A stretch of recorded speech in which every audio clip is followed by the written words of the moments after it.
Singh, bike सवार बदमाशों ने बरसाई गोलियां, हमले में 3 लोग घायल।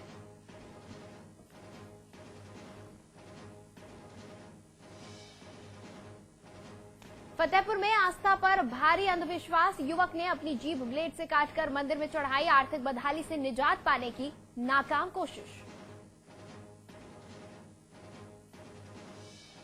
और बहराइच में परीक्षा के दौरान नियमों की अनदेखी, टेंट लगाकर परीक्षा ली गई, स्कूल के 17 शिक्षकों को ड्यूटी से हटाया गया।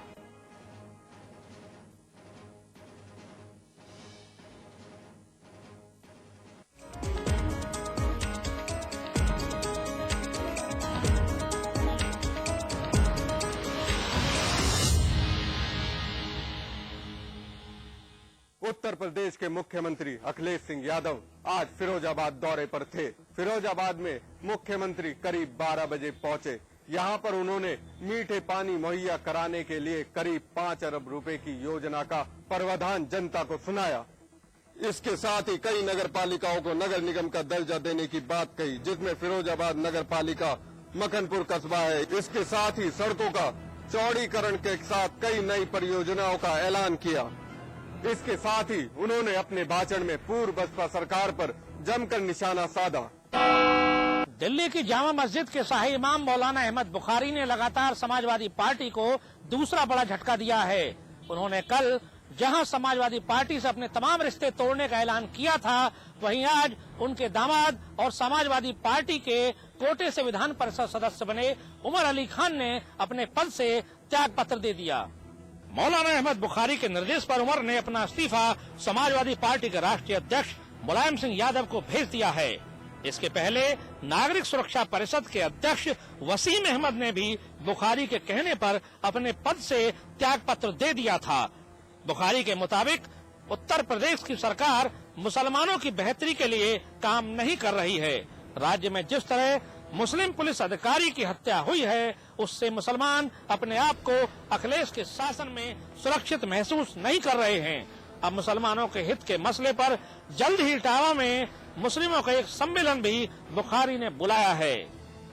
माना जा रहा है कि आम चुनावों के मद्देनजर दिल्ली की जामा मस्जिद के शाही इमाम अहमद बुखारी ने ये दाव मुलायम सिंह यादव और समाजवादी पार्टी को दबाव में लेने के लिए चला है। इसके पहले भी कभी आजम खां के बहाने तो कभी कुंडा में डीएसपी जियाउल हक की हत्या के बहाने मौलाना उत्तर प्रदेश की सरकार पर दबाव बनाने का काम करते रहे हैं। मध्य प्रदेश में गैंगरेप की 2 घटनाओं का खुलासा हुआ है। पहला मामला दतिया में हुआ, जहां स्विट्जरलैंड की एक महिला सैलानी के साथ गैंगरेप किया गया, तो वहीं दूसरा मामला चलती बस में एक शादीशुदा महिला के साथ गैंगरेप किया गया। दतिया की घटना शुक्रवार देर रात की है। 39 साल की स्विस महिला अपनी पति के साथ ओरछा से आगरा जा रही थी। ताजमहल देखने जा रहा ये जोड़ा दतिया में रात गुजारने के लिए रुका था। महिला के पति का कहना है कि लाठियों से लैस 7 लोग उनके पास आए और उनके साथ जबरदस्ती की। इन लोगों ने सैलानी जोड़ी की बुरी तरह पिटाई की। इसके बाद ही बारी बारी से महिला के साथ बलात्कार भी किया। उधर देवास में भोपाल से इंदौर जा रही एक शादीशुदा महिला के साथ चलती बस में गैंगरेप किया गया। इतना ही नहीं, इस बस में काले शीशे भी लगे हुए थे। बस में काले शीशे के लगे होने के कारण गैंगरेप की घटना को अंजाम दिया गया। हम आपको बता दें कि सभी आरोपियों को पुलिस ने गिरफ्तार कर लिया है। कुंडा में डीएसपी जियाउल हक की हत्या के बाद गायब उनकी सर्विस पिस्टल मिल गई है और इसे हत्याकांड की जांच में एक अहम कामयाबी के रूप में देखा जा रहा है।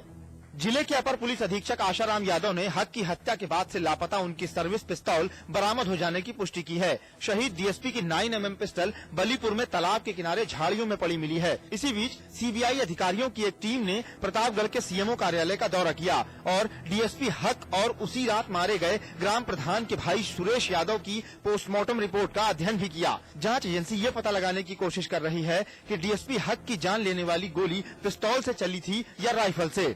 जांच हाथ में लेने के बाद सीबीआई आज तीसरी बार सीएमओ कार्यालय पहुंची थी। इससे पूर्व कुंडा हत्याकांड में सबसे पहले मारे गए ग्राम प्रधान नन्हे यादव की हत्या में नामजद 2 अभियुक्तों ने सीबीआई के सामने आत्मसमर्पण कर दिया।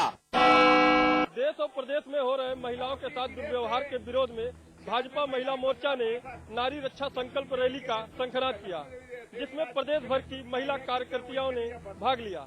इस रैली को लोकसभा की नेता प्रतिपक्ष सुषमा स्वराज ने संबोधित किया। भाजपा महिला मोर्चा की रैली को संबोधित करते हुए सुषमा स्वराज ने कहा कि जहां प्रदेश की सरकार के 1 साल पूरे हुए हैं, वहीं उत्तर प्रदेश में महिलाओं के साथ अपराध बहुत ज्यादा बढ़ गया है। सुषमा स्वराज ने कहा कि उत्तर प्रदेश में कानून व्यवस्था नाम की कोई चीज ही नहीं रह गई है। सुषमा स्वराज ने कहा कि अब अगर प्रदेश के किसी भी जिले में किसी भी महिला के साथ दुर्व्यवहार होता है तो भाजपा महिला मोर्चा उसकी लड़ाई को लड़ेगी।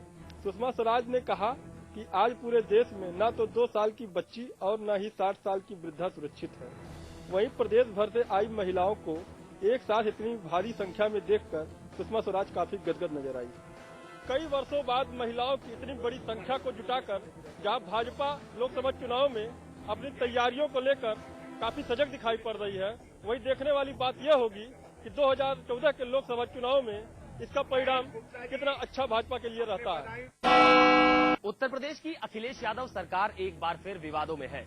दरअसल समाजवादी पार्टी लगातार ये दावा करती है कि बहुजन समाज पार्टी के भीतर 500 से ज्यादा आपराधिक प्रवृत्ति के लोग हैं। विपक्ष का आरोप है कि सरकार सिर्फ दावा करती है, आखिर कार्रवाई क्यों नहीं करती। उत्तर प्रदेश की अखिलेश यादव सरकार 1 साल पूरा होने पर सपा ने अपनी 1 साल की सरकार की सभी उपलब्धियां जनता के बीच रखी। दावा किया कि जो वादे पार्टी ने विधानसभा चुनाव में किए थे वो सभी वादे पूरे कर दिए गए, लेकिन सरकार और पार्टी एक बार फिर विपक्ष के निशाने पर है। दरअसल इस बार भी मुद्दा सपा और बसपा की मिलीभगत का है। दरअसल समाजवादी पार्टी ने सरकार बनने के बाद से लगातार ये बात सार्वजनिक रूप से कही कि बीएसपी में 500 से अधिक आपराधिक प्रवृत्ति के लोग हैं। ये भी आरोप लगाया कि न तो ऐसे किसी व्यक्ति को बसपा ने पार्टी से निकाला और न ही उन पर कोई कठोर कार्रवाई की। लेकिन अब सपा लगातार ये दम भर रही है कि पार्टी की सरकार ऐसे लोगों को चिन्हित कर रही है। लगातार 500 आपराधिक लोगों के बसपा में होने के मसले पर सवाल खड़े किए हैं विपक्ष ने। भारतीय जनता पार्टी ने आरोप लगाया है कि जब से सपा की सरकार बनी है तब से न तो किसी आपराधिक व्यक्ति पर कोई बड़ी कार्रवाई की गई है और न ही किसी मामले में सरकार ने कड़ा रुख अख्तियार किया है। कांग्रेस का भी दावा है कि विधानसभा चुनाव से पहले तो समाजवादी पार्टी ये दम भरती थी कि सत्ता में आते ही बसपा सुप्रीमो मायावती को जेल भेजा जाएगा। कांग्रेस का ये भी दावा है कि सरकार इस बात से भी डर रही है कि अगर वो आपराधिक बसपाइयों पर कार्रवाई करेगी तो जब बसपा सत्ता में आएगी तो वो भी समाजवादी पार्टी के नेताओं पर सख्त रुख अख्तियार कर सकती है। बहरहाल भले ही समाजवादी पार्टी बसपा पर आपराधिक नेताओं के शामिल होने का आरोप लगाकर दबाव की राजनीति कर रही हो, लेकिन विपक्ष ने सपा और बसपा पर मिलीभगत का आरोप लगाते हुए कई सवाल खड़े किए हैं कि आखिर कौन है वो 500 अपराधी और सरकार उन पर कार्रवाई कब करेगी। मुख्यमंत्री विजय बहुगुणा ने राजधानी के रायपुर क्षेत्र में करोड़ों की योजनाओं का शिलान्यास किया है। उनका कहना है कि सूबे के विकास में धन की कमी बाधक नहीं बनेगी। सीएम विजय बहुगुणा ने देहरादून में कुल 153 करोड़ की योजनाओं के शिलान्यास और लोकार्पण किए हैं, जिसमें पीडब्ल्यूडी, पेयजल, सिंचाई और ग्राम्य विकास विभाग से जुड़े कार्य शामिल हैं। इसके अलावा रायपुर क्षेत्र में एक मिनी स्टेडियम का भी शिलान्यास किया गया। इस मौके पर सीएम बहुगुणा ने लोगों को संबोधित करते हुए कहा कि उनकी सरकार विकास के लिए वचनबद्ध है। मुख्यमंत्री का कहना है कि प्राथमिकता के आधार पर पूरे प्रदेश में विकास कार्य किए जा रहे हैं। सीएम ने कहा कि राज्य के समग्र विकास में धन की कहीं कोई कमी आड़े नहीं आने दी जाएगी। बकौल सीएम उनकी सरकार सूबे के विकास के लिए वचनबद्ध है और लगातार विकास के काम हो रहे हैं। बहुगुणा का कहना है कि आने वाले वक्त में विकास कार्यों की रफ्तार और तेज होगी। देहरादून की प्रिया की मौत का मामला अब एक पहेली सा बनता जा रहा है। प्रिया के परिजनों का कहना है कि उसने आत्महत्या नहीं की है बल्कि उसकी हत्या हुई है। इस मामले में वो एसएसपी देहरादून से भी मिले हैं और मामले पर जल्द से जल्द खुलासा करने की बात भी कही है। देहरादून के सहसपुर जंगल में पिछले 28 फरवरी को एक लड़की की पेड़ पर लटकी हुई लाश मिली थी, जिसका नाम प्रिया बताया गया था, जो विकास नगर की निवासी बताई गई है। प्रिया की मौत के बारे में पुलिस का कहना था कि प्रिया ने आत्महत्या की है, लेकिन प्रिया के परिजनों का कहना है कि प्रिया ने आत्महत्या नहीं की है बल्कि उसकी हत्या की है, जिसका शक उन्हें उसकी बड़ी बहन पर होता है, क्योंकि प्रिया अपनी बड़ी बहन के यहाँ रहती थी और यहीं देहरादून के एक निजी कॉलेज में पढ़ाई करती थी। प्रिया 2 दिनों से लापता हुई, लेकिन फिर भी उसके परिजनों को उसकी बहन ने इसकी जानकारी नहीं दी, जिस पर उनका शक अब प्रिया की बड़ी बहन पर गहराता जा रहा है। वहीं देहरादून पुलिस इस मामले पर उचित कार्रवाई न करने का भी प्रिया के परिजनों ने आरोप लगाया है और इस बाबत वे देहरादून के एसएसपी केवल खुराना से मिले हैं। हालांकि एसएसपी ने कहा है कि मामले की नए सिरे से छानबीन की जाएगी और अगर हत्या हुई है तो मामले का जल्द खुलासा होगा और अपराधियों की गिरफ्तारी भी की जाएगी। प्रिया के परिजनों का कहना है कि प्रिया की आत्महत्या नहीं बल्कि उसकी हत्या हुई है और मामले का पुलिस को जल्द से जल्द खुलासा भी करना चाहिए। वहीं एसएसपी का कहना है कि मामले का खुलासा किया जाएगा। लेकिन प्रिया के परिजनों को पुलिस की इस आश्वासनों पर भरोसा नहीं है। उनका कहना है कि अगर मामले का खुलासा नहीं होता है तो वो सड़कों पर उतरने के लिए मजबूर होंगे। प्यार में पड़े प्रेमी जोड़े ने की खुदकुशी। मामला लखनऊ के निगोहा इलाके का है, जहां एक प्रेमी जोड़े ने घर वालों के विरोध के चलते जहर खा लिया, जहां प्रेमिका की मौके पर ही मौत हो गई और प्रेमी युवक ने आज इलाज के दौरान अपना दम तोड़ दिया।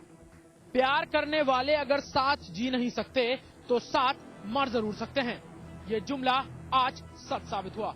लखनऊ के निगोहा इलाके में, जहां आशीष और सुनीता एक दूसरे से प्यार करते थे और दोनों ही पढ़ाई कर रहे थे, लेकिन जब इस प्यार का पता उनके घर वालों को चला तो परिवार के लोगों ने इस बात का विरोध किया, जिसके बाद साथ जीने मरने की कस्में खाने वाले इस प्रेमी जोड़े ने खुदकुशी करने की ठान ली और कल दोनों ने अपने घर से ही कुछ दूरी पर जहर खा लिया और फिर वहां से आनन फानन में उन दोनों को अस्पताल ले जाया गया, लेकिन सुनीता की मौके पर ही मौत हो चुकी थी, जबकि आशीष को ट्रॉमा सेंटर में भर्ती कराया गया, जहां आज इलाज के दौरान उसकी मौत हो गई। पुलिस अब इस पूरे मामले की विवेचना में लग गई है। इस घटना के बाद जहां पूरे इलाके में सनसनी मच गई है, वहीं पुलिस ने दोनों प्रेमी जोड़ों की लाशों को पोस्टमार्टम के लिए भेज दिया है और अब पुलिस इस पूरे मामले की जांच में जुट गई है। पिथौरागढ़ की जिला अभिहित अधिकारी अर्चना सागर को आज 20,000 रुपए की रिश्वत लेते हुए रंगे हाथों गिरफ्तार किया गया। एक स्थानीय मिठाई विक्रेता की शिकायत पर नैनीताल विजिलेंस की टीम ने ये कार्रवाई की। मिठाई विक्रेता का कहना है कि वो लंबे समय से दुकान का फूड लाइसेंस रिन्यू करने के लिए विभाग के चक्कर काट रहा था, लेकिन उसका लाइसेंस रिन्यू नहीं किया गया। मिठाई विक्रेता का आरोप है कि फूड लाइसेंस रिन्यू करने के एवज में जिला अभिहित अधिकारी ने 20,000 रुपए की रिश्वत मांगी, जिससे तंग आकर उसने विजिलेंस में अपनी शिकायत दर्ज कराई। वहीं विजिलेंस की टीम ने जिला अभिहित अधिकारी को रिश्वत लेते वक्त रंगे हाथों गिरफ्तार किया। आरोपी महिला अधिकारी के खिलाफ भ्रष्टाचार निवारण अधिनियम के तहत मुकदमा दर्ज कर दिया गया है। प्रेम प्रसंग के चलते एक सिपाही ने अपनी लड़की के प्रेमी को जमकर पीटा। पिटाई के दौरान प्रेमी की आंख फूट गई। वहीं प्रेमी को एक निजी अस्पताल में भर्ती कराया गया है। कानपुर के थाना रेल बाजार क्षेत्र में रहने वाले आशु यादव का क्षेत्र में ही तैनात हेड कांस्टेबल राकेश सिंह की लड़की से प्रेम प्रसंग चल रहा था। सिपाही की लड़की आशु के साथ पहले 3 बार भाग चुकी थी। कुछ समय पहले सिपाही का तबादला गोरखपुर हो जाने से पूरा परिवार गोरखपुर चला गया था, लेकिन आशु और लड़की के संबंधों में कोई भी कमी नहीं आई और वो फिर भाग गई, जिसकी रिपोर्ट गोरखपुर के कैंट थाने में दर्ज है। सिपाही राकेश गोरखपुर पुलिस के साथ कल कानपुर आया और आशु को पकड़कर सरेराह जमकर पीटा। आशु के आंख पर बंदूक की बट मार देने से उसकी आंख फूट गई। फिलहाल परिजनों ने अभी तक तहरीर नहीं दी है और थाना रेल बाजार की पुलिस भी विभागीय मामला होने के कारण चुप्पी साधे हुए है। वहीं थाना रेल बाजार की पुलिस इस मामले में तहरीर का इंतजार कर रही है, क्योंकि ये मामला विभाग से जुड़ा होने से थाना पुलिस कोई भी कार्रवाई करने से बच रही है। पीलीभीत के पुलिस महकमे में आज उस वक्त हड़कंप मच गया जब यहाँ के पुलिस अधीक्षक को जांच में ये पता चला कि यहाँ के थाना बिलसंडा में भारी मात्रा में कारतूस, हथकड़ियाँ व बुलेट प्रूफ जैकेटें गायब हैं। आपको बता दें कि सिख बहुल इलाके में स्थित थाना बिलसंडा कई एक आतंकवादी घटनाओं में चर्चा में रहा है। एक बार फिर ये थाना आज सुर्खियों में है। यहाँ से पुलिस की सरकारी राइफलों के कारतूस कई वर्षों से गायब हैं। इन राइफलों में 303 बोल के 363 कारतूस, 3.303 बोल के 17 कारतूस, 0.38 बोल के 13 कारतूस, 9mm बोल के 60 कारतूस, इंश्वास राइफल के 72 कारतूस, AK-47 के 80 कारतूस गायब हैं। इसके साथ ही साथ कई बुलेट प्रूफ जैकेट व हथकड़ियां भी गायब हैं। यहाँ अब ये माना जा रहा है कि ये कारतूस 90 के दशक में चले सिख आतंकवाद के समय से गायब हैं। तब से अब तक यहाँ कई अधिकारी आए और गए, लेकिन किसी ने इस पर गौर फरमाने की दिलचस्पी नहीं ली। यह पिटारा IG जोन बरेली व SP पीलीभीत के वार्षिक मुआयने के दौरान खुला। हालांकि SP ने पूरे मामले की जांच के आदेश दे दिए हैं, लेकिन कई अधिकारियों की गर्दनों पर लटकती तलवार SP की जांच को प्रभावित कर सकती है। अब देखना यह है कि क्या पीलीभीत के पुलिस अधीक्षक अपनी ये जांच पूरी कर पाते हैं या नहीं। बीते 3 दिनों से जिंदगी और मौत से लड़ रही यूपी के मुरादाबाद की 9वीं की छात्रा ने शनिवार को दिल्ली के सफदरजंग अस्पताल में दम तोड़ दिया।